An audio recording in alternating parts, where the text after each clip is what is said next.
welcome back to Meddling Kids podcast, where we cover all things scary and weird for listeners near and far. My name is Bree. And my name is Cord. And we're roommates who met on Twitter during a pandemic in 2020 and became instant best friends.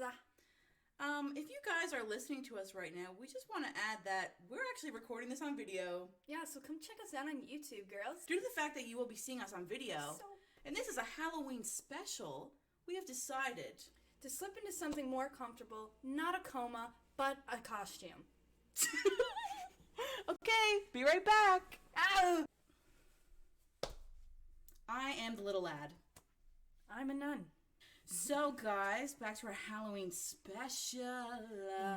And before I say anything else, I do want to give a massive trigger warning on this episode, as it is extremely disturbing, and I do not say that lightly. You have been warned. If you're new here, thank you for joining us. Welcome. Welcome to the podcast, guys. We're so excited to have you here to listen, to watch maybe. We aren't sure what you're doing, and frankly, it's up to you. If you want to see us, that's great. If you don't, well, I don't blame you. Yes. Now you can finally put a face to these beautiful voices that you've been listening to for the past few months. We have a very exciting season coming up. We have lots of cases. And we're kicking in overdrive with how effed up these cases are. And we want to hear back from you guys. Do you like the split up episodes where we kind of do like urban legends and spooky stories? Or do you want to just listen to true crime? So we want to hear feedback. So let us know. Yeah, let us know. Send us some messages, comments, whatever. Let's just kind of get into what the Meddling Kids are for a minute. Let's talk about that. Nobody knows. Well, you guys know. I don't know what the fuck I'm talking about. The real ones know. Our name is heavily inspired by our favorite cartoon as children. Scooby friggin' Doo. And I wouldn't have gotten away. And I would have gotten away with it too if it weren't for those meddling kids. See? Maybe I won't edit a sound clip in. Maybe I'll just leave that one for you guys. you know the show. So this case has been something that's piqued both of our interests for a very long time, from the very beginning. Although this case is probably the most gruesome. And I have to say, when I was researching this, if you've seen the Instagram post of me on the story of me typing and kind of looking disgusted, that was real. It was real. Is that real? It was real. It's actually the first true crime case that I've ever watched on YouTube. I seen Eleanor Neal's video, and it's kind of like what got me hooked to wanting to do true crime and like then not report it, but research it and talk about it. And you know, I know. Yeah. So just like a huge extreme trigger warning that in this episode we will be talking about extreme torture, mutilation, and sexual assault. But with that being said, let's get into it. Welcome to Meddling Kids Podcast, Season 2, Episode 1, The Hello Kitty Murder. So we're going to start off by talking about the victim of our story here. Her name was Fan Man Yi, and she was 23 years old, and she was a dancer at a nightclub. This took place in Hong Kong. Yeah, by the way. / hostess. Yeah, she was finally trying to clean up her life of like drug addiction and prostitution after she had her son. Her family abandoned her at an orphanage when she was a child, and so she was raised in this girl's home. When she was 16, she left the orphanage because the orphanage believed that once she had reached the age of 16, she could fend for herself. Yeah, imagine like, you know what? We're just going to kick you out of the orphanage when you're 16. You can just figure it out on your own, you know? Right. So this is what kind of led Finn into the life of prostitution, drugs. You know, this happened back in the 90s as well, just to kind of add that in there. And she did have a history of petty crime because of her addiction. So she would often, like, steal things, money, etc., so that she could feed into her drug addiction. And also just, like, get by. Yeah, it's so sad. She really just didn't have a chance from the very beginning. Yeah. She worked as a dancer at the Empress Karaoke nightclub. And in May 1996, that is where she met her husband, also a drug addict. They moved in together and had a son in 1998. So, unfortunately, neighbors would often report and complain to the police that they'd be woken up by the sounds of domestic abuse. So her and her husband did have a very toxic relationship, and they did end up separating. In 1997, she started working as a sex worker at Romance Villa, which was a brothel. Which, you know, it was kind of, I say safer in quotations, just to get her off the streets. It was more, you know, she was there. She had other sex workers around her. Yeah. They have, you know, the people who own the club, all that. So it is a little safer for her. Safe, stretch. Safer, maybe. Yeah. And due to Fan's job, she did come in contact with many dangerous clients and characters, and most of her clients were members of the Chinese mafia group. And she knew how dangerous it was, but she decided she still wanted to take the risk anyways because she didn't have an education, and she just had to do what she had to do to make money so she could live her life. Also, like, getting involved, like, as a sex worker who's trying to make money, she sees these mafia members as, like, cash cows, really. Literally. She did have a lot of, like, regular clients, which we're going to get into now when we talk about the case. So that's just a little bit of history on Fan, and yeah, she was so young, and she really just didn't have a chance from the very beginning. It's such a sad and heartbreaking life that she did live. So in 1997, a man named Chan Man Lok, sorry if we butcher any of these names as well, his name was Chang. I already messed up his name. He did meet Fan at the Romance Villa when she was 23 years old, and he was a part of the Chinese mafia. Fan quickly turned into one of his favorites, so he would often come to the Romance Villa requesting her, and he paid her for long sex sessions and they would have ice and meth binges together. What is ice? Is ice meth? I don't know, because I've seen it I don't know. Yeah, and I I've don't know seen it either. in multiple, like, I've seen either meth or ice, so I think it might be maybe the same thing. Yeah. Maybe it's not. I don't fucking know. But they would just do a ton of drugs together, these huge binges, and just, like, have sex for long periodically times. They also connected because they both had a really troublesome family life growing up. So it almost was like a friendship as well. Mm-hmm. And he would visit her regularly for, like, a couple years. Yeah. So during this time, Fan decided to get a little brave, and I don't know why she did this, but I guess she really needed the money, but she tried to steal Chang's wallet, which I've seen tons of different amounts of money. I'm not sure the exact amount of money that she did steal. Some say it was like $700, some say it was like $2,000, but she did steal a large sum of money from his wallet, and he caught her. Then, in May of 1999, a very distressed young child of the ripe age of 14 years old paid a visit to the Hong Kong police station. She came in alone with no guardian and reported to the police that she was being haunted by a spirit of a woman in her 20s that was covered in blood. The teenage girl confessed that she had partaken in a month-long torture and murder of a young woman in her 20s, and the spirit was indeed the victim coming back to haunt her in her dreams. I don't think those are dreams, babes. I think that just might be guilt. Might be a little bit of PTSD.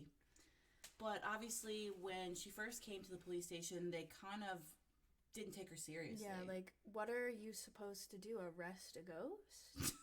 Like, the cuffs will never fit.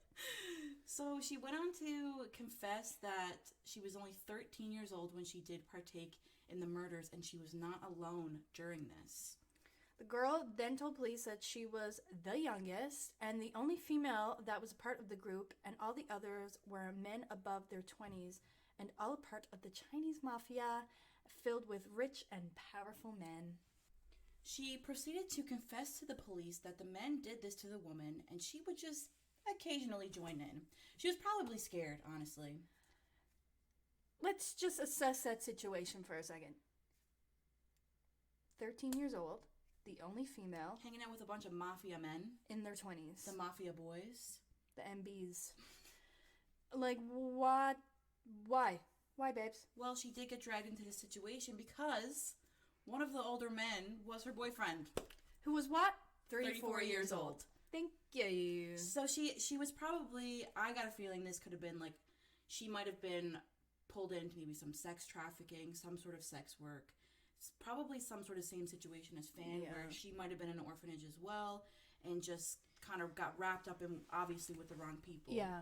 And she was scared. Really big, strong, confident men, like these men we're talking about, and I'm totally not being sarcastic here, prey on these young, vulnerable girls and give them, like, a sense of family, and then... Excuse me. They have... 1 second. Jesus Christ. Sorry. I'm choking.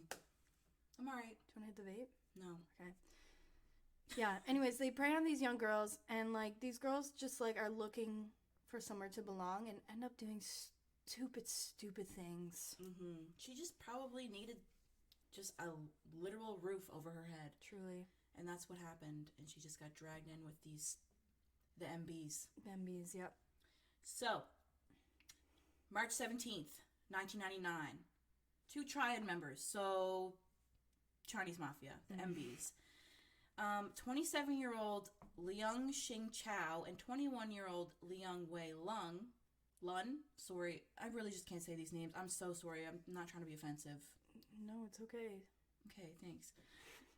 They were ordered by Chan to kidnap Fan because of the wallet situation. Because he wanted an extra 10,000 Hong Kong dollars for, like, interest. She did pay like 4,000 Hong Kong.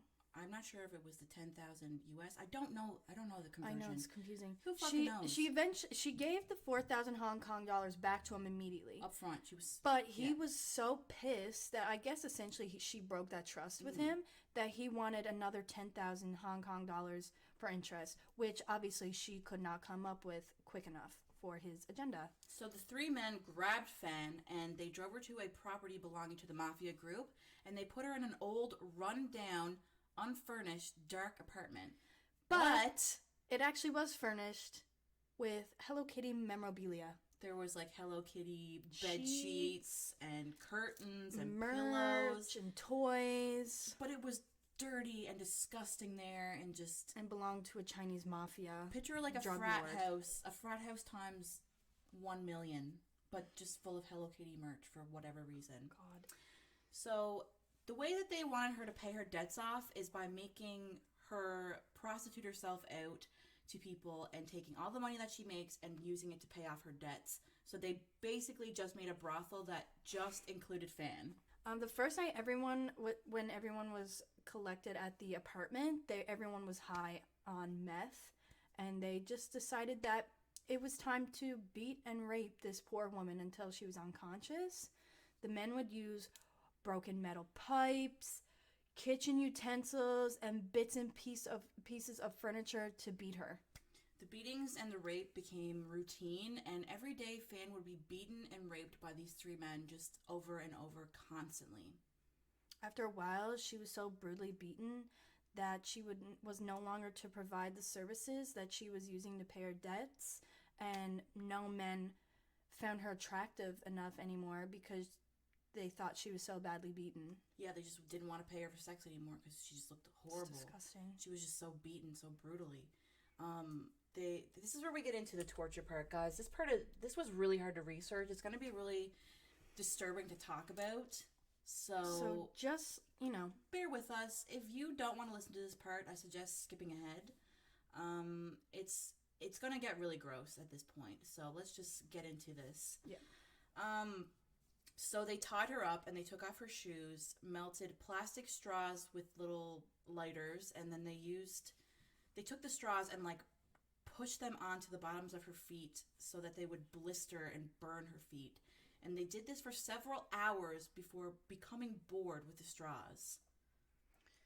Instead, after they got bored of the straws, they then just held an open flame to her blistered feet, which they were trying to make it hurt her so much that she couldn't stand up or walk away. They would pour chili oil and then different kinds of food, peppers, anything that would like burn her. They would put dirt. They would rub their own urine and their own feces into her wounds, and they would just literally every time she would have an open wound, they would just shove stuff into it and like just make it way more uncomfortable they for would her. shove like foods and spices and like their own like waste. Ugh. And her sometimes even around. They would like also starve her and force her to consume her own urine and feces, and they would beat her if she like gagged or like refused. They would also like pee in her mouth and like pee in her eyes and like rub all this like stuff into her eyes as well. And they would make her eat like their feces and like just it was really disgusting. They had no respect, or they just did not care about this woman at all. Yeah. All they wanted to do was just torture the poor girl. Each night they would actually hang her from her feet. They would hang her on a hook from her feet attached to the apartment ceiling. And during this time, they would just go into the next room and play video games as if there wasn't a woman in the next room literally dying. Yeah, like they got bored of beating her on the ground, so they suspended her up to literally make her a human punching bag. After torturing her for so long, Fan could not even move, and the men said that she was no longer fun because she just didn't react to the beatings anymore. She would just gave up. Yeah, she was just dying, and they just sad. She was just boring to them because she wasn't reacting. Like when they first started beating her, they would like make her smile. Like they would tell her, "You have to smile, you have to laugh, you have to say, I enjoyed this. This is so fun." Like they would make her do shit like that to make it seem like she was enjoying it. But she just wasn't reacting anymore at this point, probably because she was just dying. Yeah.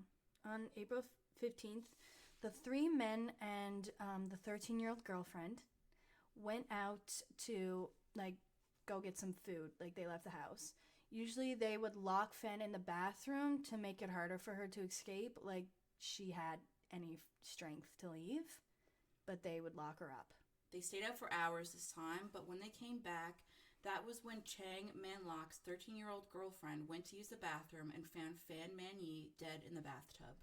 Her body was oozing a thick orange pus, and they didn't want to keep her in the bathroom of the apartment anymore. They didn't want to keep her in the apartment at all because she was going to decay. And yeah.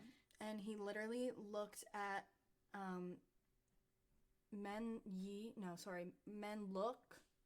looked at the 13-year-old girl and said she now must be destroyed. Oh my god, it was so disgusting. What I'm thinking as I was researching this, because I never looked it up, I don't know if you know, did she kill herself or did she just die? Like her body just essentially is like succumbed to the abuse and the torture. I wasn't sure if she just kind of like she was infected from the inside out. So sad. They didn't want her to be recognizable if she was found, so they cut her body into pieces, and they put the body parts in a pot and boiled them so it was easier to remove the flesh from her bones. After they were doing this, they began to get a little peckish, so they decided to move the pot that they had this poor woman's remains in over to another burner and cook some ramen noodles. It was actually... There was rumors that they actually did use the pot that she was cooked in to cook food in it as well. That's disgusting. These men are sick. Like, how do you consciously, like, how do you don't knowingly do that? Like, what? You don't have a conscience at that point. You don't have a conscience. You are a sociopath. There's something wrong with these men. So when the men finished boiling the skin and muscles off of her bones, they took her skull and stuffed it into a Hello Kitty mermaid doll and sewed it back up. The only thing that the police found was her skull in the doll and her teeth on the floor and the rest of her organs in the fridge. Like... Why refrigerate them? I don't know, like, because the girl who, like, confessed this, it was like a month. Or, like, it was a lot, like, not... It was like a year. No, it wasn't. It wasn't a full year. It was, like, so this happened May, and then, no, it happened April, and then in May, March, April, she came to the police. So it was, like, a month, just a month after, or a few weeks after she must have had her birthday in between then. She did, yeah. It was around her birthday. What? So, these men just, like, kept, like, in the apartment. They just kept her there, like... No big deal. Let's just go back to living our lives. Like a plaything. So disgusting. The three men told their parts of the story, saying that they were just running a brothel with Fan, and it was all consensual. They went on to say that Fan was a drug addict and accidentally overdosed, so they got scared of getting in trouble and covered up the death by hiding her body. Which was later debunked because her husband said in court that she had completely cleaned up after giving birth to her son. The men got charged with manslaughter. But they still did. They were given life sentences and visited by a psychiatrist, but they were diagnosed with no mental illnesses. They were also eligible for parole last year, in 2020. Did they get out? No. How were they eligible for parole?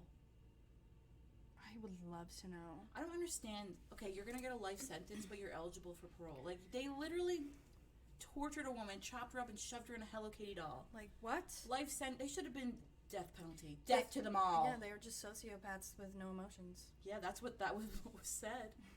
The 13-year-old girl was let free because she brought so much evidence to the case. So she's also 13. Yeah, she was granted like full immunity from it.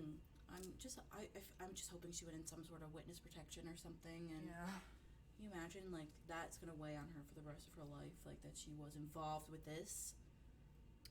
Due to the accounts that this teenage girl gave about Fan Meng-yi coming to haunt her, people believe that her spirit was easy to communicate with.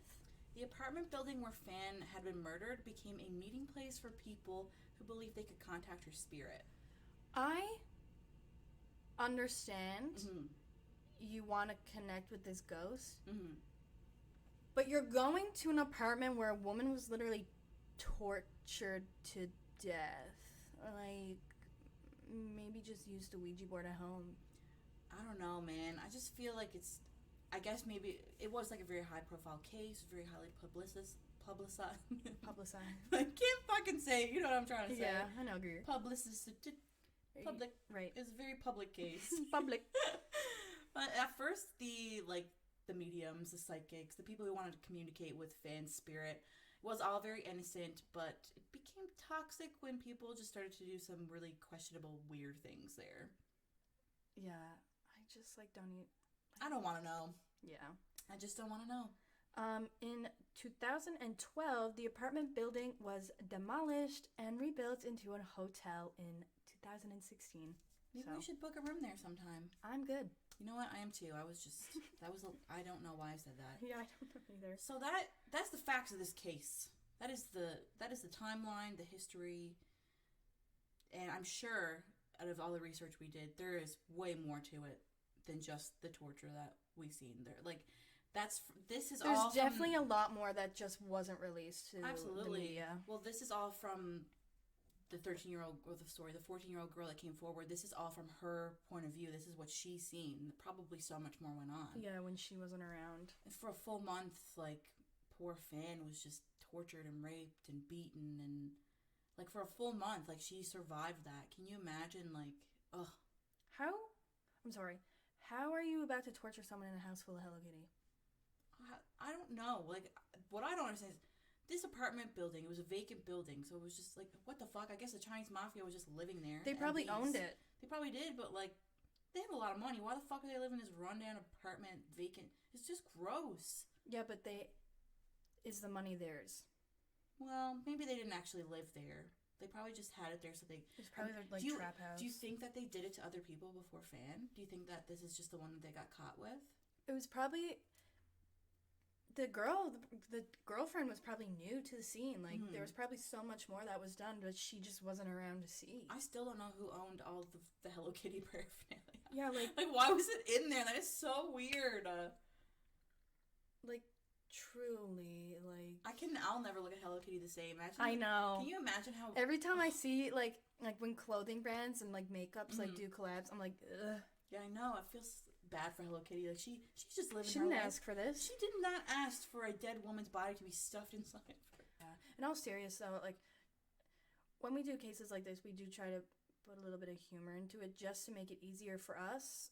But, like, this is a really, really sad story, and it's disgusting and disturbing what happened to her and her poor son. Like, it's all over the media. Like, there's no way that this little boy doesn't know. He might not even know that was his mom. Yeah. You really don't know. Honestly, for the better. Yeah, and he's only around our age, I guess. He's born in 98, 97. Yeah, so he's probably like 25, 24. He's like Colby's age, so he's literally in his 20s. Well, if you're out there, King, if you're listening to us right now, we're sending you lots of can love. you imagine if this random boy from Hong Kong, who is like our age, just listens to this? He could honestly like just listen to things about her. Maybe he does. I don't know. I don't know. I wouldn't. I don't know. If you're listening to this, King, we are so sorry that happened to your mother. Like, it wasn't fair. Nothing that ever happened to her was fair. We hope you're safe and happy. I love you. I wonder, like, after all this happened, like, did Hello Kitty have to release any statements? Like, what did this do? I've never seen anything. Really? Never. Do you think it affected their sales at all? No. I was trying, because I was looking up the Hello Kitty mermaid doll just to get, like, an idea of, like, how big this thing was. It was like a squishmallow. Like, it was huge. It was pretty big, but you can't get them anymore. They don't make those. Not the same one. I wonder why. Not the blue tail. I wonder why. Maybe. Oh my god, it's just so disturbing. I know I've seen that blue mermaid tail Hello Kitty before, though. In my time. Bitch, why? Hello Kitty.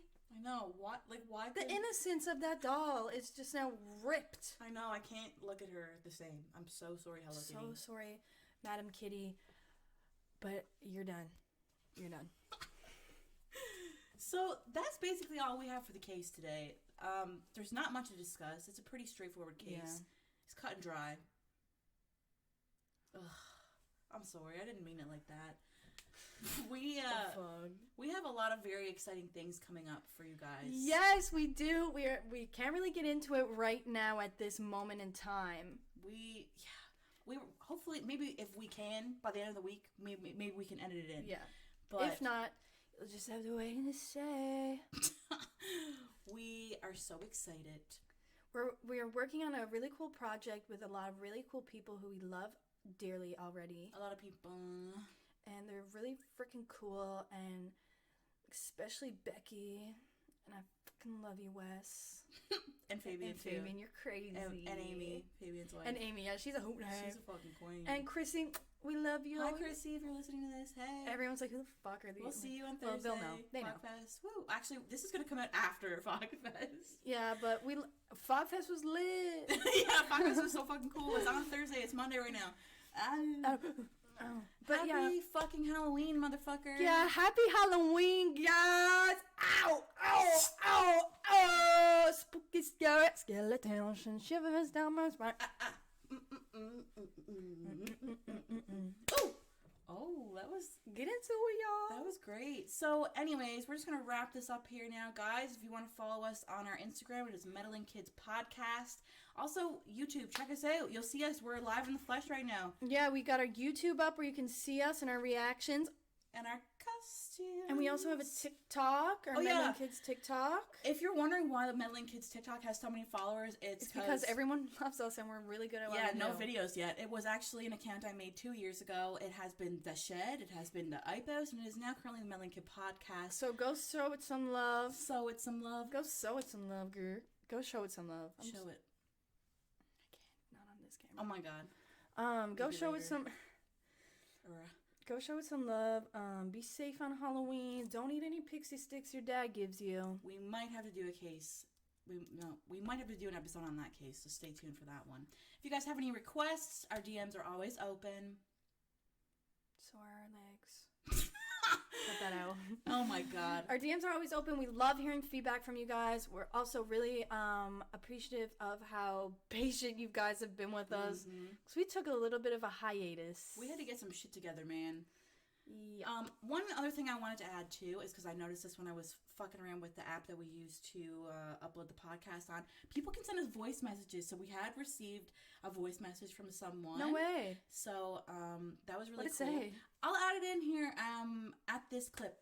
I'll just add it in. Yes, send us voice messages and we might add you in the next episode. Yeah, so I'm going to add one in here now from one of our listeners, so enjoy.